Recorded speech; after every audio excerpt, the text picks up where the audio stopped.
Assalamualaikum warahmatullahi wabarakatuh. Perkenalkan, nama saya Dila Puspitasari. Di sini saya akan menganalisis artikel berita dengan judul Konsorsium LG Korea Selatan dan Konsorsium BUMN bangun proyek baterai.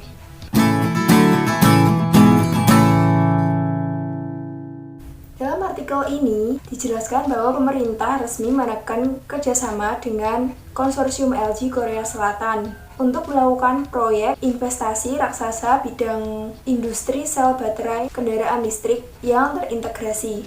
Nilai investasi mencapai 9,8 miliar US dollar atau sekitar 142 triliun rupiah. Nota kesepahaman ditandatangani dengan LG Energy Solution di Seoul, Korea Selatan pada tanggal 18 Desember 2020. Kemudian saat ini, negara-negara di dunia telah mencanangkan pengurangan konsumsi bahan bakar dan pengurangan emisi karbon dioksida, serta pencanangan penerapan kendaraan listrik sebanyak 15-100% dari total kendaraan yang beredar.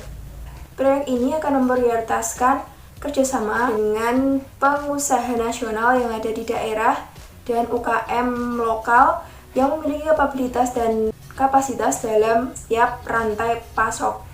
Selain itu, Kementerian BUMN telah menyiapkan konsorsium MindID yang terdiri dari PT Inalum, PT Aneka Tambang Tbk atau Antam, PT Pertamina, dan PT Perusahaan Listrik Negara. Analisis yang pertama, kerjasama antara pemerintah yaitu BUMN, BKPM, dengan konsorsium LG Korea Selatan merupakan bentuk kerjasama diplomasi ekonomi.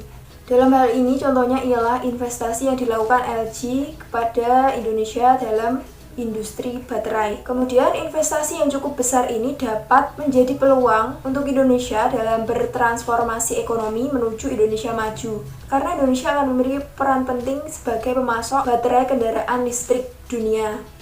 Selain itu juga, dengan didirikannya pabrik industri kendaraan listrik di Indonesia, tentu akan membutuhkan tenaga kerja dalam jumlah yang banyak, sehingga proyek ini dapat menyerap tenaga kerja dan mengurangi pengangguran.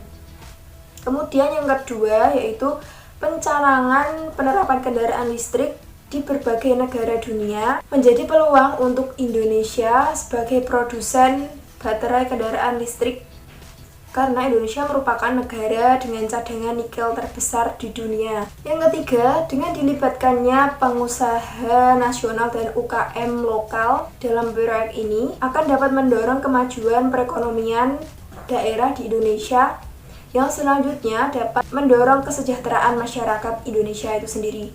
Yang keempat, dengan ditunjuknya PT Aneka Tambang Tbk atau Antam menjadi bagian dari konsorsium MindID akan menguntungkan investor Indonesia yang berinvestasi pada perusahaan Antam. Kemudian, setiap industri dapat memberikan dampak negatif dan positif. Dampak negatif dalam proyek ini ialah akan semakin berkurangnya lahan produktif di Indonesia, eksploitasi sumber daya alam, yaitu mineral khususnya ialah nikel, serta pencemaran lingkungan jika limbah dari industri itu tidak dikelola dengan baik.